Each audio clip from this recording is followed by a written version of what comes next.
alla faccia della pazienza, da ore che sono in coda. Pertanto mi sto montando i binari per mettere le tendine nuove che coprono il buco qua. Spremiaio, ok, in camper, e funge benissimo da martello, quindi ricordati, per risparmiare peso, 2 attrezzi in uno. Perfetto, giusto non veda le scatole, dopo con le scatole sta più in qua, perfetto, c'è sta bella tirata, idem questa qua.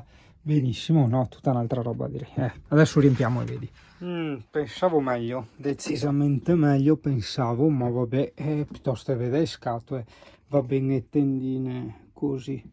Tempo al tempo non si può avere tutto subito, anche perché col tempo tu hai l'occasione sì di far riflettere il cervello, di farlo lavorare, farlo anche andare via di fantasia, ma in più anche di avere altre esperienze, ossia di guardare dai lavori degli altri, prendere ispirazioni, eccetera, eccetera. Quindi per ora intanto il primo passo lo si è fatto. Poi per il secondo, per raggiungere sempre più la perfezione, si vedrà man mano. Che se va avanti di GHP. Aspetta, dormiti e scoresi, porca troia, se una macchina è scorese. Che comunque la cosa più brutta che si nota sono gli spazi sopra, perché? Perché allora vuol dire che ci vogliono altri gancetti. Adesso metto altri gancetti così lo tengono più unito alla parte sopra. Goodbye, stranger. It's been nice. Hope you find a better time.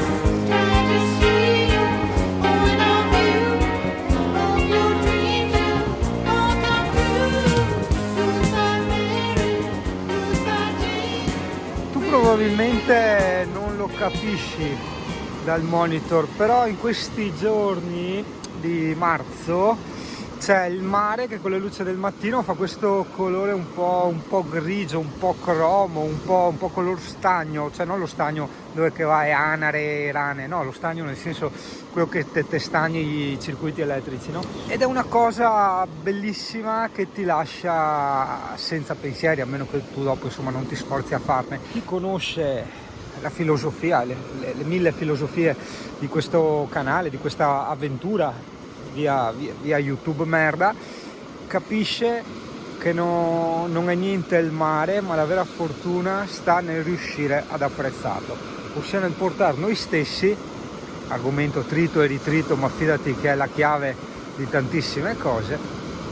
Ciò che stavo dicendo, aspetta perché dopo mi interrompo, un fiavardo il mare, un fiavardo il telefono, insomma sto sovraccarico cognitivo del prima mattina mi manda anche in tilt. Comunque è quella cosa che ti consente di apprezzare e quindi di godere, perché in fondo no, tu lavori, fai sacrifici per cosa? Per prenderti magari il cibo da skate, la macchina di lusso e tutte quelle cose perché credi che ti diano piacere, senza ombra di dubbio ti danno piacere, ossia comfort, però tu spesso confondi il comfort con quegli altri tipi di piacere che sono la felicità, la pace dei sensi, eccetera eccetera, ok?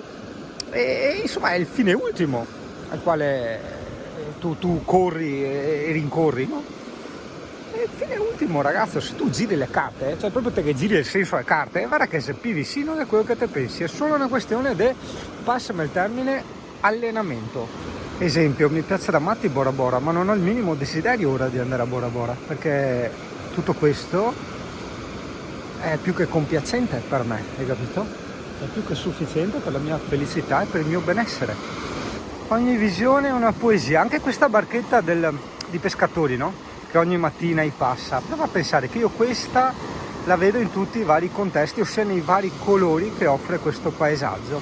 È una sorta di poesia dinamica, di immagine dinamica che cambia e con sé porta dentro, diciamo, delle emozioni, delle percezioni sempre diverse, nonostante sia sempre lo stesso contesto, no? Cioè, la stessa spiaggia di sempre, quello voglio dire. Eppure, ciò che gli antichi provavano da millenni a spiegare è che è inutile vivere per i soldi, per il sacrificio, puntando alla felicità, quando questa felicità può essere anteposta tranquillamente. Certo non è facile da spiegare, ripeto, se non gli ha fatta loro in 2000 anni, avuto che gli ha fai me, ok? Un pimpinotto così col telefonino in riva al mare, anche no. È incredibile come il mio hosting, come politica, ha quella di rispondere entro i 5 secondi e lo fa. Chiama il 113 in ambulanza, poi sia qualcosa. Cioè, vedi com'è assurdo. siamo arrivati, vedo anche quando faccio le visite mediche, che la materia, la tecnologia, cioè l'automobile, il computer, eccetera, è 1000 volte più importante della vita dell'essere umano, quindi sia come importanza, ma anche come, come si può dire, come impegno, ok? Da parte della conoscenza e dell'azione, ossia si sa infinitamente tante cose di computer, informatica e tecnologie, cose veramente fantascientifiche del corpo umano. I medici non sanno neanche a volte le basi, magari dell'alimentazione, cioè quelle cose proprio ovvie, ok? E questo è seriamente preoccupante. Ise, ma ti mica dico sempre no, ma portami un scatto, una veste, bacca e qui i crostini.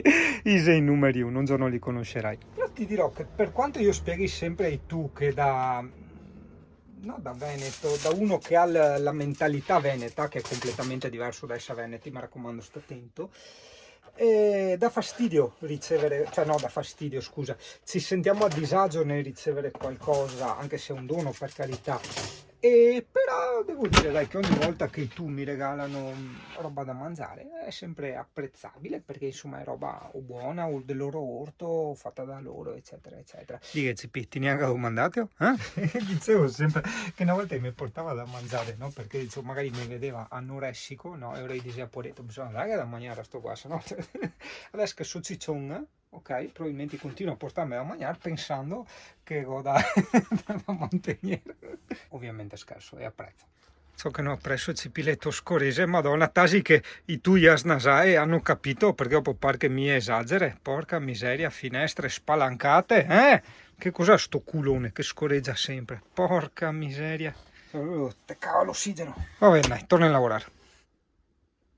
Ah sì, tanto affetto, ah quanto affetto, ah tanto affetto, soprattutto quando è ora di cena, guarda, tanto che l'affetto, mi se può verza una fetteria, guarda che mestieri, ah sti cani, ah, guarda, spettacolo, beh sta roba no, non posso dire di no. Sulla base della regola epicurea, la quale prevede una ricetta per fare un bel gioco con la tua dopamina, io direi che investire 10 minuti del mio tempo, perché dopo mi svango anche le palle, a star qua a guardare questo gioco di colori che purtroppo, vabbè, è chiaro, sul monitor dell'iPhone non è la stessa cosa, sia cosa buona e giusta. Questo accento mi scappava anche un uè figa fatturato, ma non sapevo dove metterlo. Perché non è il suo contesto, non è il contesto del figa e fatturato, più che altro del fatturato. Figa magari in riva al mare te la puoi anche portare, insomma. Per quello dico sempre che queste sono cose che costano, perché se tu vuoi permetterti di star qua come me, a cazzeggiare, a gustarti, ok, questa opera d'arte della natura, devi abbandonare il tuo lavoro, devi metterlo da parte, devi sospendere, devi mettere in pausa l'attività di guadagno, no? Quindi hai delle perdite anche economiche.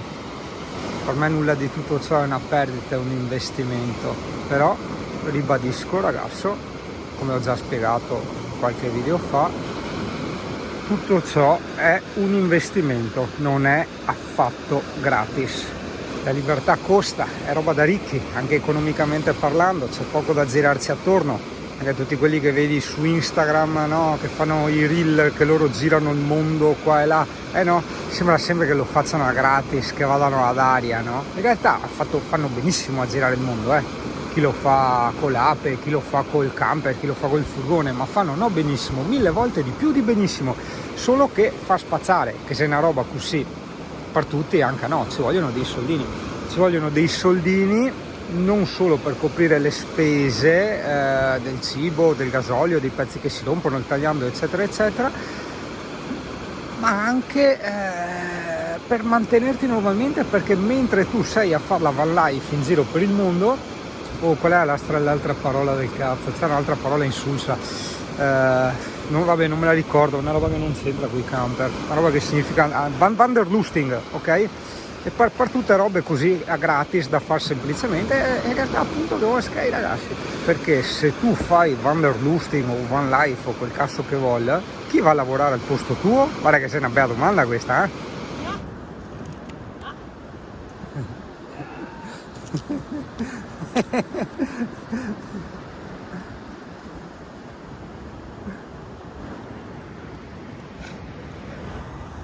È entrata? Cioè, te lo vuoi portare in camper quello? È ricordo, è souvenir, ah, sai che lavori.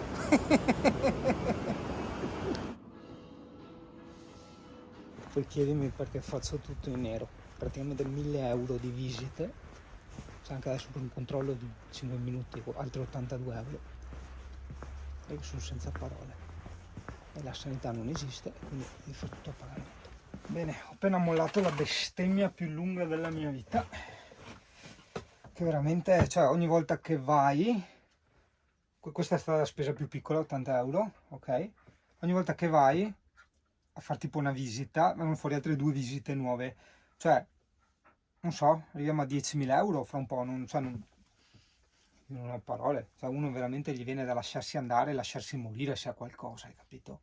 Perché non vieni minimamente cagato, è tutto solo un pagare e basta, perché ti dicano che altre... Guarda, no comment. Tu adesso dimmi, come fa uno, per quanto bravo è a lavorare, eccetera, eccetera, ma come cazzo fa uno a prendersi un ufficio, avere una partita IVA non forfettaria, ok? E a pagare le tasse? Come cazzo fa? Come cazzo fa? In più magari contemporaneamente l'anca un affitto e dei boette da pagare, ma io non so, cioè, come minimo uno deve andare a vivere in camper, ma proprio come minimo. Sono nero impestato da andarmi a prendere una birra. Bello che poi mi resterà sempre impressa a scena, perché stavo andando via da buon Veneto, ok? E ripeto, il Veneto è una mentalità, non è una questione geografica e neanche delle persone. Quindi da buon cristiano, ma neanche cristiano, perché cristiano è una religione, quindi si attacca sempre con queste separazioni. No, io ora da buon essere umano, ok, con spirito veneto, passando per a casa, come consuetudine fare ai spiriti veneti, ho domandato a posto, cioè devo qualcosa? E fai 82 euro, cioè, come 82 euro? Cioè, come no. Sono rimasto malissimo di questi 82 euro, veramente. Cioè, perché li trovo veramente ingiustificati. È un po' la stessa rabbia di quando tu prendi una multa, ok? Che magari eri ai 51 all'ora sul limite 50.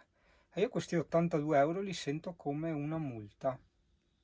Perché proprio erano completamente inaspettati e secondo me non dovuti, Dio caro. Cioè, ho già pagato 140 euro di visita. Cioè, visita perché uno mi ascoltasse, mi prescrivesse delle visite a pagamento da altre parti, ok? Quindi ho pagato queste altre visite, poi ritorno da lui con i risultati di queste visite e altri 82 euro. Ma come? Ti ho già dato 140 euro prima per non fare niente e visite me le ha fatte che altri? E le ho pagate? No, ha senso sta roba. Adesso mi devo mettere a risparmio risparmio economico, per la mia salvaguardia psicologica, in quanto mi sento, diciamo, vittima di qualcuno, mi sento inculato, e questa è una cosa che assolutamente non deve succedere, non è mai successa, non deve succedere. Quindi io, appunto, per la mia salvaguardia economica ora devo mettermi a risparmiare per, diciamo, un po' recuperare quegli 80 euro. Poi ritornerò a sputtanarmi roba da vestire, ristoranti, eccetera, eccetera. Questo forse spiega anche in chiave psicologica tanti aspetti del nostro paese, scusate intanto sui biceri, e in quanto io che mi sento derubato, truffato, derubato dallo Stato, che non mi mette a disposizione un sistema sanitario dopo tutte le tasse che pago, dai privati, eccetera, eccetera, mi sento in dovere, inconscio ovviamente, ok, perché mi sto analizzando veramente nel profondo, di truffare qualcun altro, ok? È un po' ciò che il Cristo voleva spezzare col porgi l'altra guancia, no? Ne parla anche Don Miguel Ruiz nei suoi libri il quinto accordo, il quarto accordo, eccetera, eccetera, eccetera, ok? E io ora mi sento tipo, non so, di dover tipo andare a scrocco di corrente in qualche area camper, di acqua, nei parchi, da qualche parte, non lo so, mi sento veramente in obbligo, non sto dicendo che è giusto, sto dicendo cosa mi sento. Mi sento in obbligo di inculare qualcun altro. So che è una cosa sbagliatissima, bruttissima, però è quello che provo. Poi magari non la farò, però è quello che provo. Quindi probabilmente, vedi, c'è un qualcosa di sbagliato, qualcosa che di fondo è sbagliato nel nostro sistema, nella nostra cultura, perché maltrattiamo, vado fuori a campo un attimo, maltrattiamo sempre, aspetta, ecco qua. Maltrattiamo sempre il cittadino, ok? Lo trattiamo come una pezza da piedi, lo inculiamo, eccetera, eccetera, e questo a sua volta si sente in obbligo di non pagare le tasse, di truffare, eccetera, eccetera. Hai capito? Io magari sbaglio, sto percependo questa cosa perché anch'io mi sento sempre più spinto a truffare, a evadere le tasse, eccetera, eccetera. Veramente è una cosa che secondo me è impossibile non fare perché ti porta, questa vita in questo territorio, ti porta a comportarti in questa maniera. Poi, come ti ho già detto tante volte, questa è una cosa personale, ok, che nulla da regalare agli altri. Sono sempre sereno quando ci sono le rotture, cioè sempre sereno un cazzo, sono relativamente sereno in parte quando ci sono delle rotture di coglioni nella mia vita, perché arrivano sempre tutte assieme, ok? Quindi adesso si è sbriciolato, vedi il ferma coso qua, vedi? Del cassetto, e si aprono i cassetti in corsa. Allora adesso vado allo zio che lui ha tutti i trapani e le cose, mettiamo una placchetta di metallo in modo tale da chiudere qua e così il cassetto si chiude. Però vedi, il cassetto non è che ha aspettato che tutto si risolvesse, no, si è rotto proprio, guarda, mentre bestemmiavo di quegli 82 euro. Non è che ho sbattuto i cassetti eccetera, probabilmente l'ho lasciato aperto sì durante la corsa, chiudendosi con la curva ha spezzato il tutto dentro. Mi salva tantissimo bestemmiare, perché lo reputo una cosa importantissima bestemmiare. Allora, per gli ignoranti è una cosa blasfema. Non sto a dilungarmi oltre, se no creerei antipatie in chi ha capito le cose fino al punto A piuttosto che fino al punto B, Z, C, eccetera, eccetera. Pertanto mi limiterò a dire che la bestemmia scatena un senso di liberazione da quell'oppressione inconscia del totem e del tabù Freud insegna che ci ha inculcato la Chiesa. O meglio, questo discorso non lo insegna Freud insegna il totem e il tabù e i suoi pesi, e io ti insegno a forchidare, a liberarti e sentirti pertanto un po' più libero, in qualche modo. Povera patria, schiacciata dagli abusi del potere, di gente infame che non sa cos'è il pudore. Si credono potenti e gli va bene quello che fanno e tutto gli appartiene.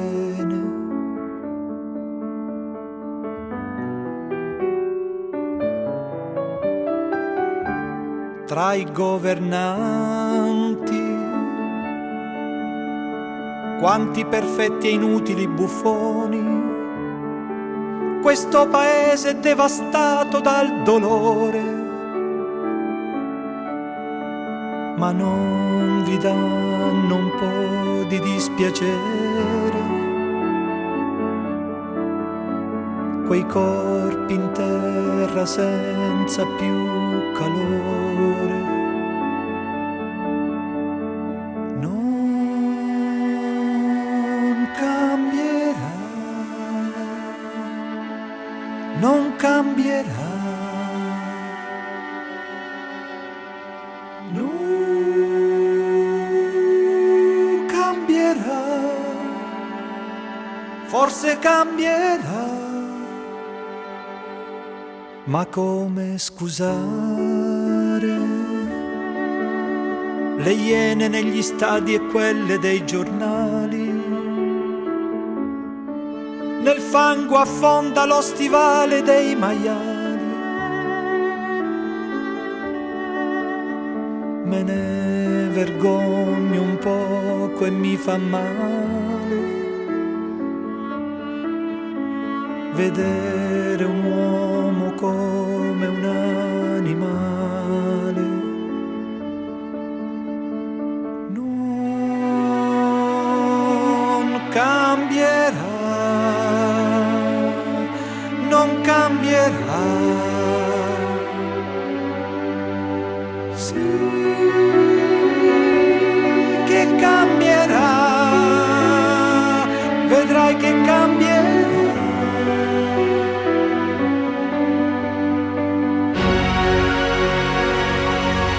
Si può sperare che il mondo torni a quote più normali, che possa contemplare il cielo e i fiori, che non si parli più di dittature. Se avremo ancora un po' da vivere, la primavera intanto tarda ad arrivare.